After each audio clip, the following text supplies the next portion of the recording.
We'll do our LMP2 Pro-Am winners, Racing Team Turkey Oreca Gibson for the third time this year. Congratulations, guys. Salih Yoluc, Charlie Eastwood and Will Stevens for a change. And we'll talk about your last lap shenanigans in a minute. But Salih, you must be very happy we're going into the final round as championship leaders, extending your championship lead, I should say, going into the last round. So that's a great result for you guys today.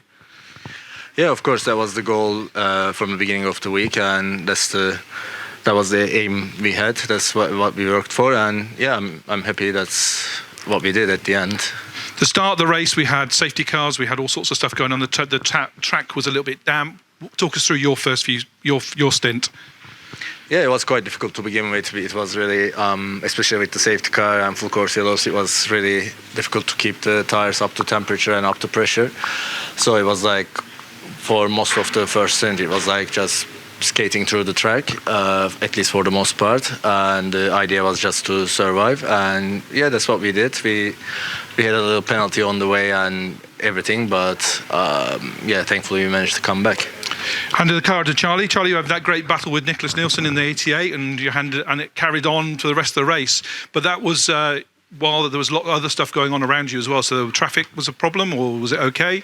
Yeah, the traffic in ELMS is always difficult, and it's a massive part of actually your performance over the stint, with both the GTE and the LMP3s having, you know, great traction and also similar-ish top speed. So yeah, it made it really tricky, but as I said, that's part of the championship really, and tried to use it to my advantage where we could. And yeah, the car was really, really strong today, and felt like we had a bit more than the AF car. So yeah, it was a matter of time, and had a great battle to go around the outside of T5.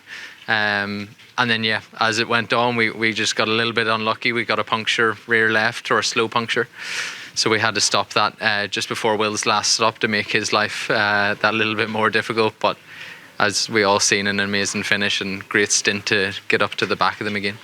Yeah, Will, we got to talk about that last lap. You know, you were having a great battle with Rivera in the 88, but what happened on those last few corners? Because you seemed to catch him, and then suddenly you made that lunge. Yeah, I think obviously it was a good battle the whole way through. I think sometimes overly aggressive on some of his defending, but I'm more than happy to race hard.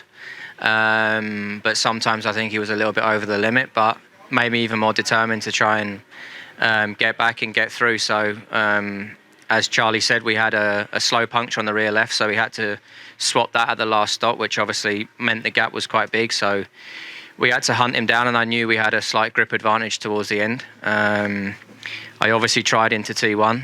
That didn't work, and then I got a good run into the last corner, and I knew he was struggling on traction a little bit, so I tried to really get a good exit out the last corner, and I just got the drag to the line. So I'm really happy for these guys. Obviously they're fighting hard for the championship, and glad I can slot in and help towards getting this win.